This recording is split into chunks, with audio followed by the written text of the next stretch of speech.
Bonjour, rebonjour, bienvenue à nouveau, bienvenue Welcome à cette again. session Welcome to spéciale this de la Climate session South Initiative. of Climate South Initiative.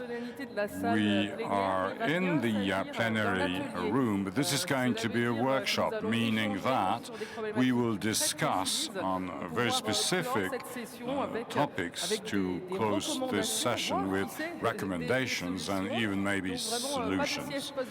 So no nap, please, and we are expecting your proactive participation. Other guests will join us a session dealing with green sustainable strategies for cities and regions. In the top 10 cities in the world, no African city.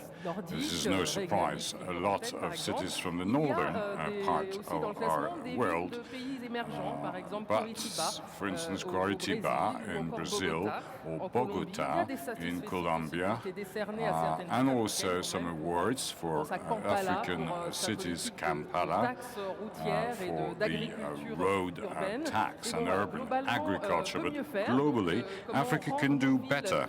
So how can we have our cities becoming greener? How can we generate jobs through this green initiatives? We're going to talk about this through very pragmatic situations which you may face on a daily basis. I'd like firstly to introduce our members of our session. I will start with, as you can see, it is quite friendly session. So welcome to you, Michel RENTENAAR, Envoy of the Netherlands for Climate and Development.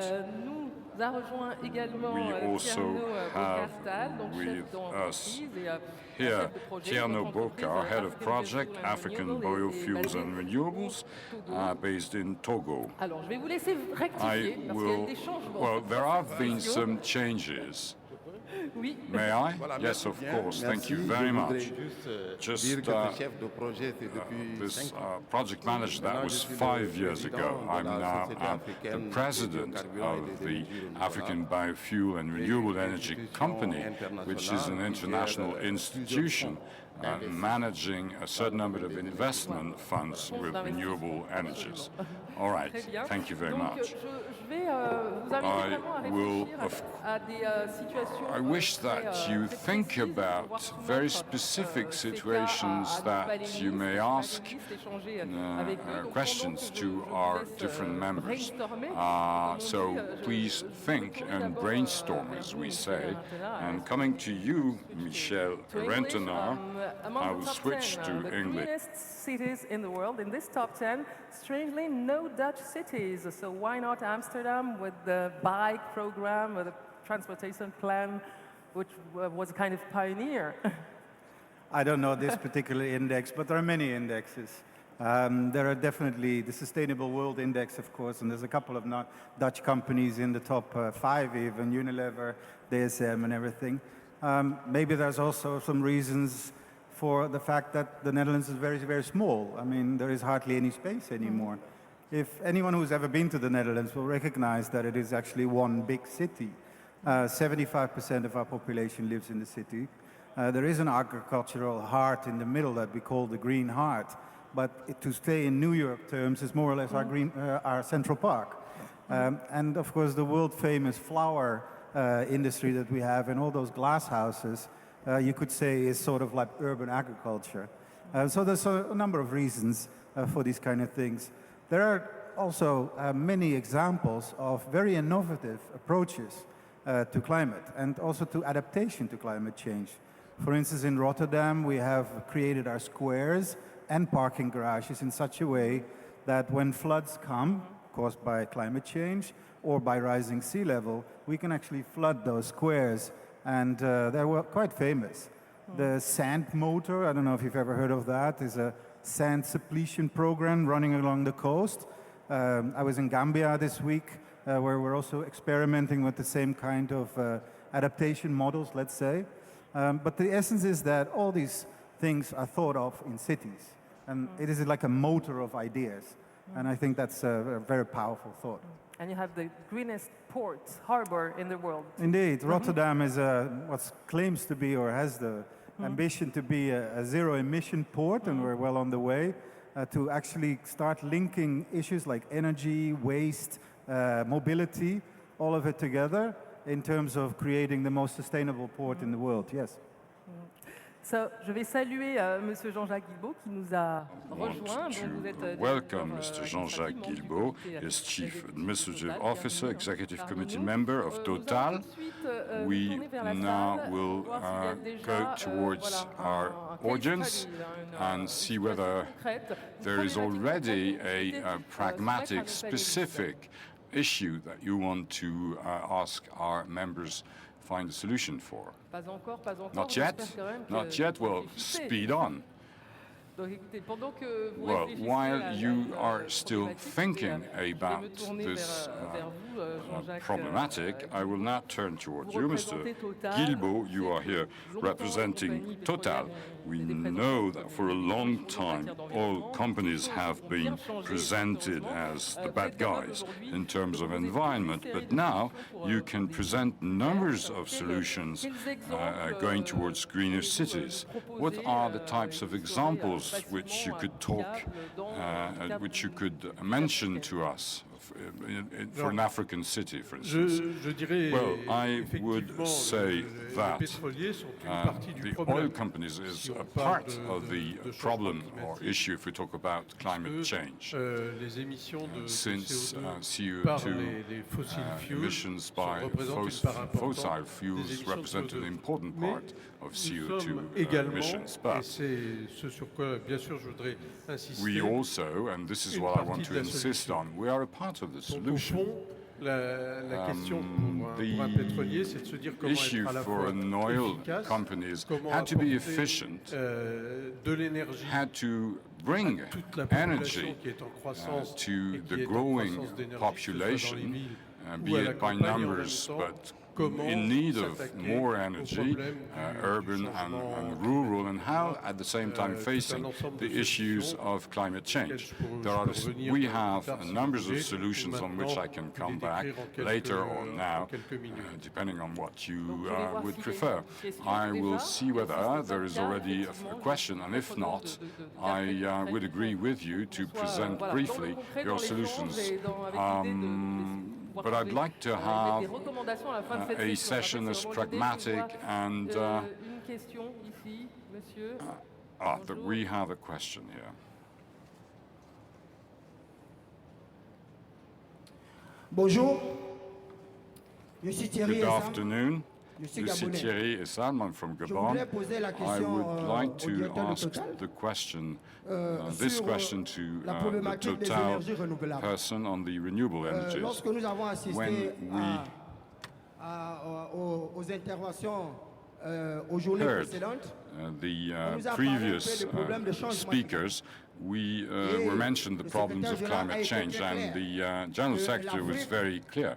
Africa is not fully responsible for this pollution, and today we're talking about species conservation and spaces conservation. For instance, here in Gabon, we've got a lot of elephants, and they cause problems with the neighbor population. The population live from hunting, fishing, and these spaces are now occupied because we want to have the preservation of species. Now, Total thought about possible alternatives for this population not being a victim of issues which they're not responsible for. Second, investment for Total.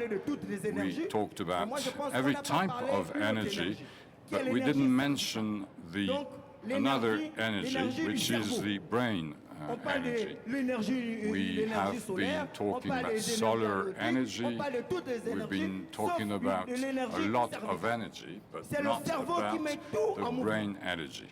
The brain is the major engine, isn't it? The brain created nuclear energy. And, can you be more specific to the question, please? Now, all these companies which have a lot of means should help the governments of developing countries, of emerging countries, so that we can develop brain energies. Thank you very much. Now, may I just put in perspective what we're talking here? We're talking here about green strategies for a better way of living in cities. Well, I'm sure that this person wanted to have a special message to you, but please, let's come back to the issue. Well, the question is excellent, though. Yes, indeed, the human brain has no limit. And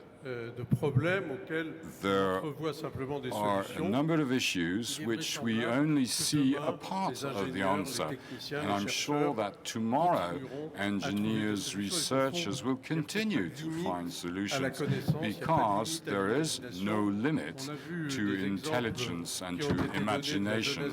We've seen examples from our Gabonese youth here. The inventivity is huge, and it's true also for energy. An oil company like Total, to answer more specifically the question, we are an oil company investing a lot in renewable energies, as you probably know, or otherwise I'm happy to tell you about it. We have a subsidiary which is the second operator in terms of photovoltaic solar energy, called Sun Power, number 2 worldwide. So we are already moving very much towards solar energy in particular. We're also building a plant which will represent 75 megawatts photovoltaic solar energy in South Africa, which will deliver energy to more than 45,000 inhabitants or people. And this is quite significant. Another commitment and challenge and involvement that we do, which is the worldwide program, more specifically African program, for solar lamps, bulbs, which is what we call the basis of the pyramid. This answers the question about the rural world. You've got 650 million inhabitants in Africa who do not have access to electricity, so we have developed a program of sales of solar bulbs and lamps.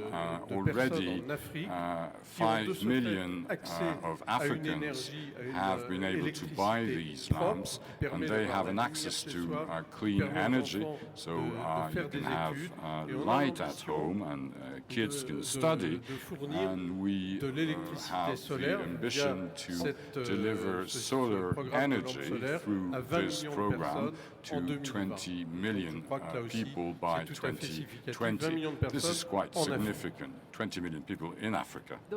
You wishes to comment on this younger? Yeah, both actually, both on the speaker and on my esteemed panel member. If you allow me, I would like to link these two things. Of course, the world is facing climate change. At the end of this year in Paris, there will be the big COP21, where all the 195 countries of the world will try to negotiate such a deal. I am one of those negotiators. I'm the climate negotiator for my country, and I think I'm the only one in this conference. But I see a very strong link. Tackling climate change is not just about reducing emissions in one industry or another. It's about a whole change of the world. It is a world that moves towards a greener way of dealing with things. And that has a lot to do with those actors that actually do that. And that's you. That is companies, that is cities, that is regions. Because, ladies and gentlemen, let me assure you, 195 countries cannot possibly do this alone. We absolutely need the involvement of what we call non-state actors in the process. However, the processes, these international negotiating processes, are really not very susceptible to that. We've pushed hard, my government from the Netherlands has pushed hard for that involvement, but it's always difficult to actually get them into the room. Now, for instance, Total and Shell, for my country, similar situation, is very interested, and so should we, be in what is carbon pricing. What kind of price are we going to put on carbon? Is it going to be a fair price? Is it going to be the same price in Europe as in China, for instance? Is it going to be a price that actually works? Cities are very interested to learn about how are we going to deal with a world where 70% of the population, of the world population, is going to live in cities. How are we going to learn to live with immense mobility questions? All of it is related to climate. But where can we link those things? Right, basically, I think it is by us, governmental negotiators, actually opening that door to cities, to companies, to regions. For instance, in New York, we have organized, it will happen, a dialogue between businesses and ministers on carbon pricing. Because it's not enough just to be in conferences like this and to claim it should be like this or it should be like that. No, what we need from companies is actually hearing what kind of text would you need in the Paris Agreement at the end of December to actually change your ways and to change your investment patterns.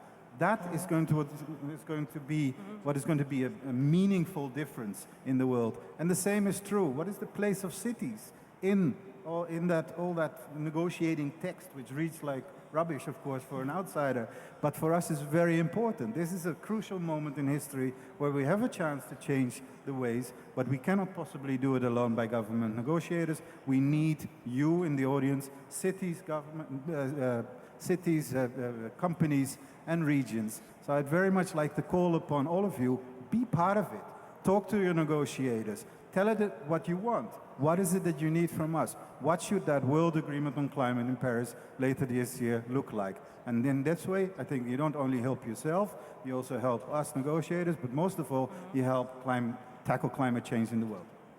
C'est pour ça qu'effectivement, c'est important de pouvoir partir de situations très concrètes. Et donc, je vois des questions, en effet, qui, dans la salle, des cas, des problématiques que vous souhaitez exposer. Ça peut être voilà, l'accès à l'énergie qui freine votre business, ça peut être la question de l'habitat écologique. Donc, mademoiselle, I may not know yet. Au deuxième rang. Yes, miss. The second row. Bonsoir, Manaï Amel. Good afternoon, Mayani Amel, Tunisian, living in Gabon. Ma question, My parce que question, parler de prise de conscience we were talking et about d'action concrète. awareness and L'industrie pétrolière concrete and forestière, pragmatic c'est une action. industrie de Oil nature polluante. and forest Donc, en dehors de industry cette sector activité, on is peut faire by nature polluting. l'activité elle-même en participant, So en you donnant des can subventions, mais au sein des give entreprises, grants quelles sont les mesures so that it prêtes, gets better. But within the companies themselves, what are the very pragmatic measures so that, for instance, liquid waste, gas waste, solid waste, which is the result of the production of this sector, be at minimum? Second, if I may ask a second quick question, very pragmatically, here in Gabon, as I live here, I didn't really see the creation of green urban spaces. Of course, in Gabon, Gabon is the second place after Amazonia of such a big forest, but in the cities themselves, there are no real urban spaces, green spaces. Well, the question of green urban spaces is a very relevant question.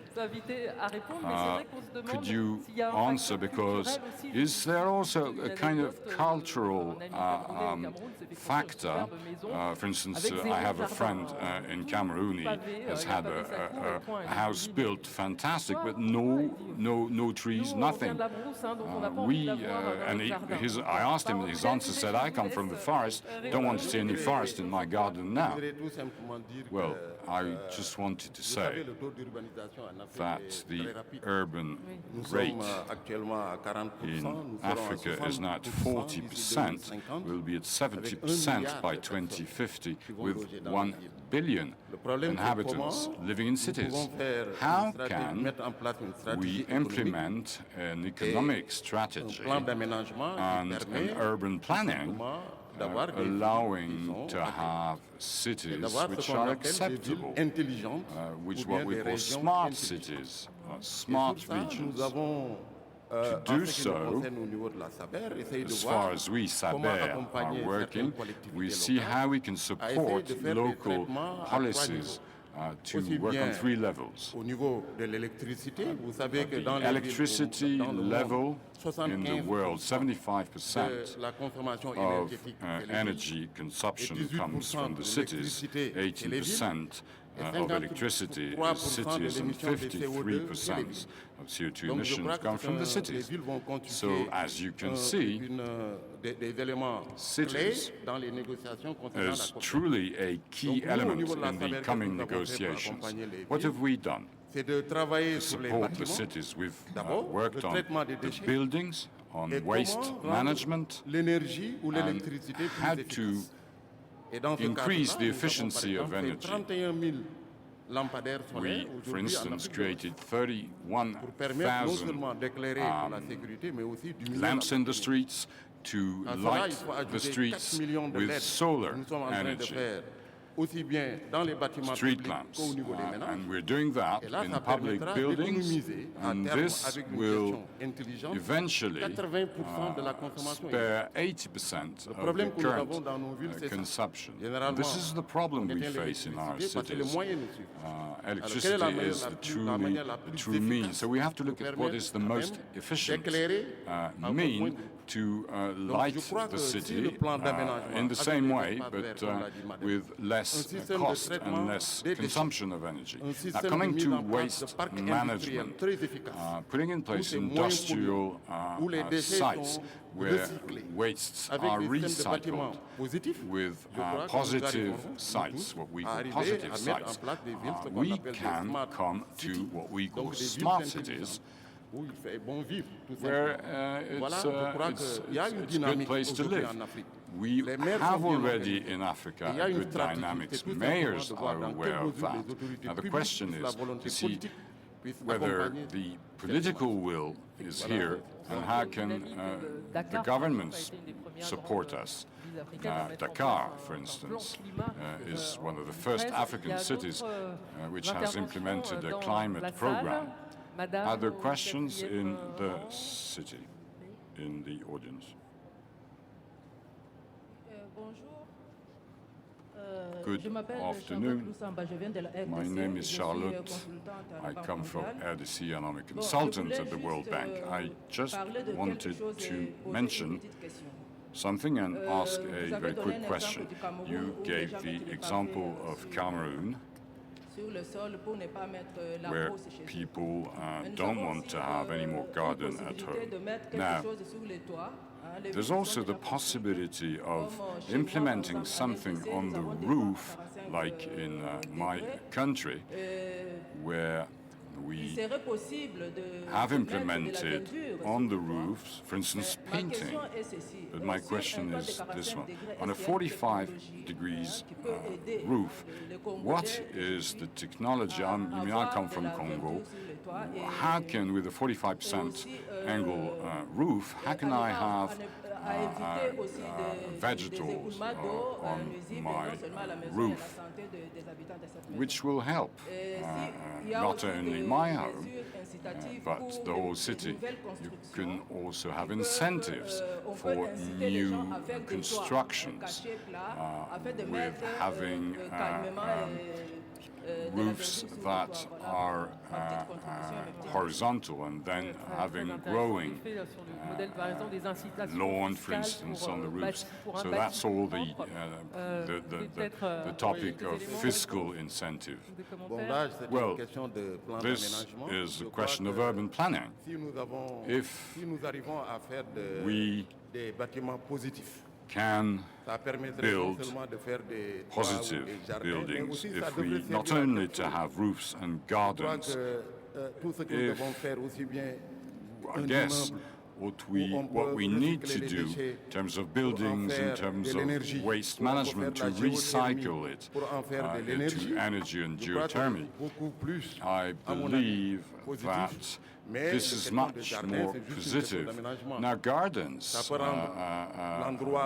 laying out is more urban planning, not only for it to be nice, but your house in the long term should become, in a way, autonomous energy-wise.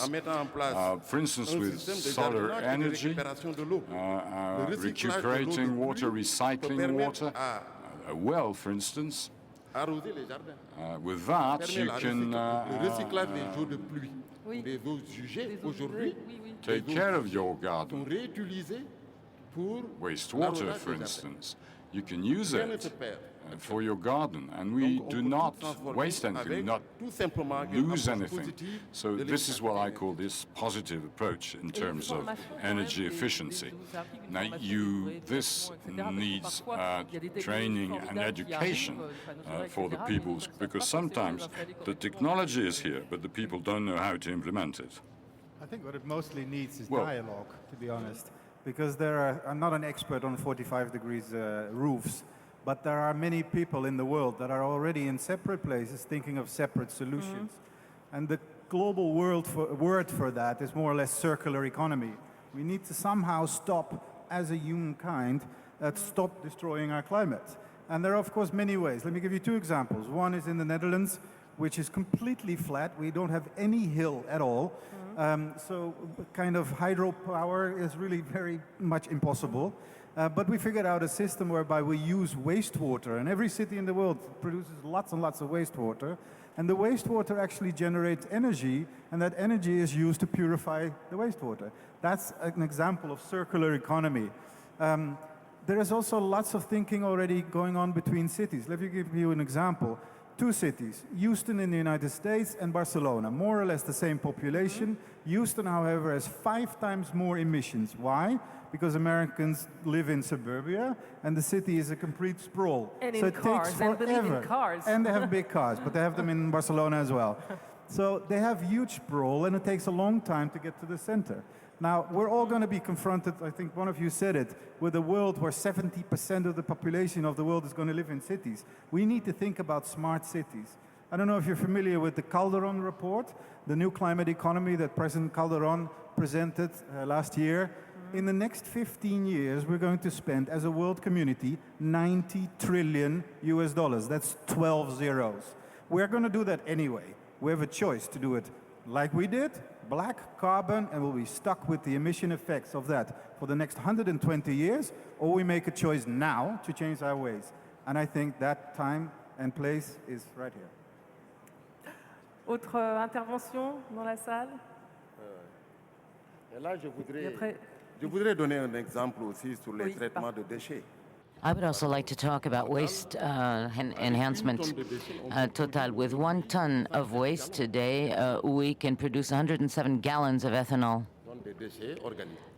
through organic waste. And I think this is a new approach for cities to reduce the imports of oil, for example, and also to allow stronger battles against climate change. And if we produce electricity that we sell, and we sell ethanol, because with waste we can produce biogas, and with waste we can produce fuels. All of this combined allows cities at some point, as far as we are concerned in Africa, this will allow us to be less dependent on national budgets. So it is a form of new autonomy for our cities in terms of financial aspects to develop smart cities, as we mentioned earlier on. I have my own reaction. I would like to have your reaction, Mr. Guilbaud, before we return the mic to the room. I'd like here to react to what our panel members have said, and also a question asked earlier on, saying that the oil industries are necessarily polluting industries. Let's talk about something else, basically. I would like to explain the stakes behind pollution. One of the pathways to massively reduce CO2 emissions, and this is probably the strongest and the most massive pathway, which is to replace in electricity production for the plants that produce electricity, to replace coal by gas.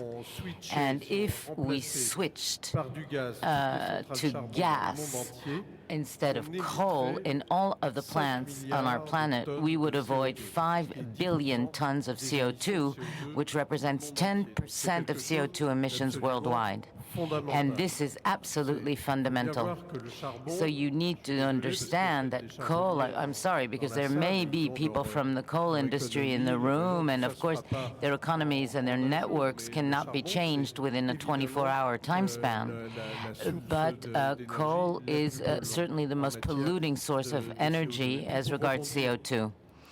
And to respond to what my neighbor has just said, the traditional industries in oil and gas are working on new approaches. For example, we are currently changing a refinery in the south of France, which instead of dealing with oil, will work according to circular economy principles to manufacture fuels based on used oils that have been manufactured, that have been used, and that can be changed into fuel. So we have many research programs underway. A company in which we have some interests is working with us to be able to transform plant waste into fuels. So we are working hard on these issues. Any other comments from the room? So, sir, over here on my right, and I saw there were many hands raised in the middle of the room. So we have some time left. Good afternoon. My name is Bouya Esteville. I am a consultant in sustainable development, and I work at the National Youth Council in charge of environmental issues. There is something that makes me very sad. The issue of environmental management and sustainable development is being treated more and more as if it were a business. People are trying to derive profit from it. The Lord who gave us nature gave it to us free. There is no need to monetize it. And this was just an observation. And I would like to ask my question to the representative from Total. What is Total doing as regards reforestation of the areas where you extract your gas? Today, we need to combat climate change. So we must therefore authorize reforestation.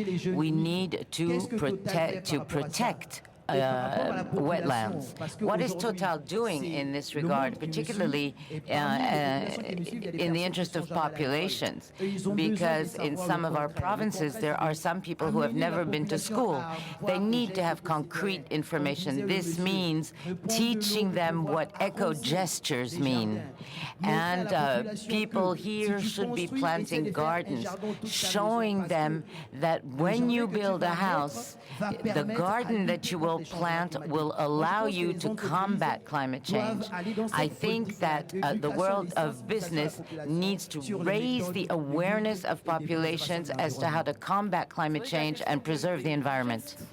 It is true that the eco-citizen gesture is a very important concept, and we all live in cities, particularly. Mr. Guilbaud. Yes, of course. companies such as ours have CSR programs, and to respond to this type of requirement, particularly as regards education.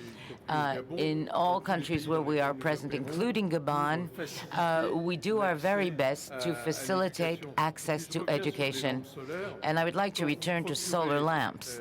When you provide electricity to populations who have no access to electricity, not only are you promoting comfort, but you are also improving the lifestyle, and you are also authorizing these people to get the education that they could not get in the past, because study is impossible without light. Yes, absolutely, it's the base. I would like here to interject that large corporations such as Total, in my opinion at least, have CSR programs. But it is free where it should be free, but it is business if it brings in money.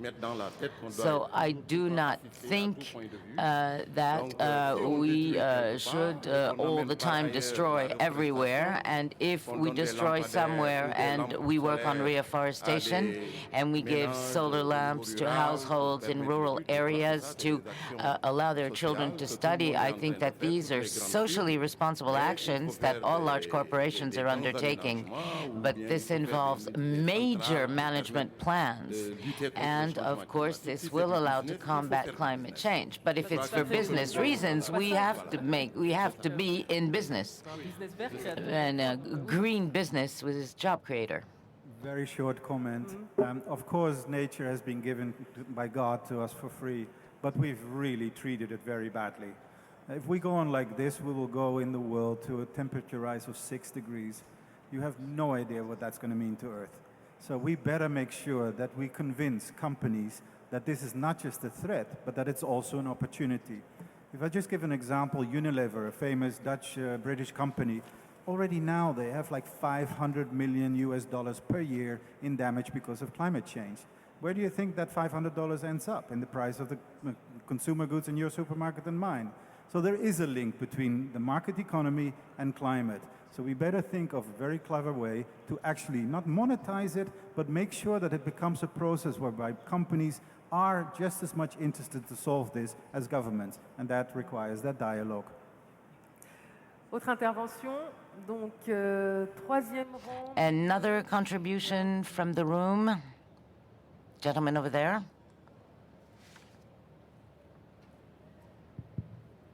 Merci, madame. Thank you. Je suis Albert I am Albert Maubin. Je voudrais vous demander de me permettre. I would like to ask you to authorize me to be slightly rhetorical. If your rhetoric is short, absolutely. Si ce ne serait pas une question, ce serait une suggestion. If this is not a question, it may be a suggestion. La question de gestion. The issue of population management as regards housing, de gestion de l'environnement, as regards environmental management, l'émergence et la prospérité. Are in favor of emergence and prosperity. We are residents of a continent where we sometimes talk about reconstruction, which I consider to be redundant. Why? Because after having built, we destroy again. And how do we do that? Either by war. We can, of course, build a home. We can protect the forest or the environment. But when war is declared in Côte d'Ivoire, in Mali, in Central Africa, and more, everything that we have built will be destroyed. This is, of course, associated with the fact that weapon manufacturers present on other continents, in Europe, in Asia, sell these weapons. I fear that we are deviating from our initial topic, sir. No, I am talking about people protection. And I would like to say, will the international organizations who allow you to develop your context, the Court of Justice, the International Tribunal, and so on, also do not solve the issue of the sales of weapons to countries that for the moment need more housing unit construction? And this is a question between manufacturer and client. Once again, as I was saying, if it's not a question, it's a suggestion. I'm sorry, sir, we have only 3 minutes left, and we need to conclude with clear recommendations. Time is elapsing, so I am going to ask from all three of you a brief comment. We have understood that many factors here are involved as regards greener lives.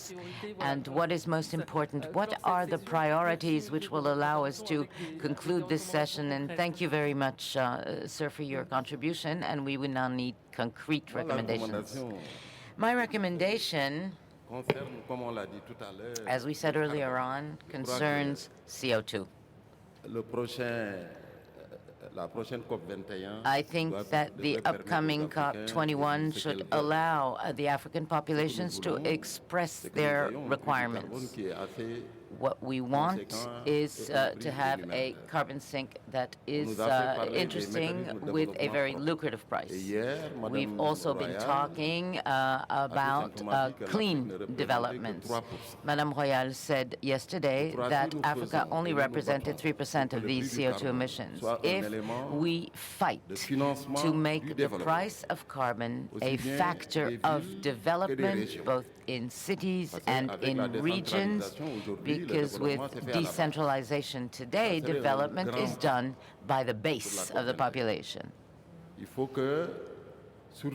We must, in this respect, yesterday we heard it said that everyone will present a national policy, but that serves no purpose if there is no significant funding to back it up. And not only must this funding exist, but it must be easy to access through flexible and simplified mechanisms. Carbon, we are at 3% because our equipment is complex. And I think that if it remains complex as regards HR management, expertise management, and particularly training and capacity building, then we may return from COP21 without having done anything. So it has to be a fixed price that is set for carbon, and to consider it as an element and component of sustainable development, both for cities and national wealth. Mr. Guilbaud, and the concluding word to our friend from the Netherlands. I am absolutely in agreement with my neighbor. We, as a matter of fact, launched a few months back with other oil companies an appeal to set a price on carbon, because we truly believe that an economic signal is necessary if we are to reduce CO2 emissions. This may sound paradoxical coming from an oil company member, but it is in fact the only way at our disposal to be able to work on long-term plans and to build on something that is a serious foundation. And also Africa is a continent where we have been present for 80 years, or present in 43 countries, and when we see the growth of the demographics, 2 billion inhabitants in 2040, the growth that was underscored in the preceding sessions, 6% versus 3% for other regions of the world, and also the development of renewable energies, we are extremely optimistic as regards the African continent, and I am even more so after having seen the youth of this country. Thank you, Mr. Rettenaar. Climate change is going to hit the developing world the hardest, and in particular Africa. So what I would need, and what I think we all need, is a global agreement on tackling climate change in Paris. That global agreement needs to have 3 elements in it. One, we need to mitigate. We seriously need to mitigate. If we go on like this, we will create an unovercomable problem. So we need to mitigate the emissions, and we have to do it in ways like Mr. GUILBAUD was saying. We also need to look at adaptation. We need to learn from each other. I happen to be from Holland. Everyone knows the story about the little boy with the finger in the dike. We know how to survive under sea level, let's say. Learn from us in this respect. So we need to look at adaptation as well. And thirdly, obviously, we need to look at what's called in negotiators' language, means of implementation, read finance. And obviously, the world is not equal. I happen to come from a rich country. There are also developing countries. But we need to build what I call a kind of solidarity pact, because all of us are in it together. However, I will repeat my suggestion again. Go talk to your negotiators. You are the ones with the solutions in the cities, in the companies, in the regions. Talk to them, tell them what it is that you need, make sure that that dialogue is ongoing, and then we will have a much better global agreement on climate in Paris than if you do not do that. Merci beaucoup. Learn for you, disiez-vous à l'instant, learn for us, et je me disais, Libreville est une ville plate. And learn for us, and Libreville is also a flat city. Why don't we ride bikes in our city rather than drive a car? Thank you very much. Next session in a few minutes.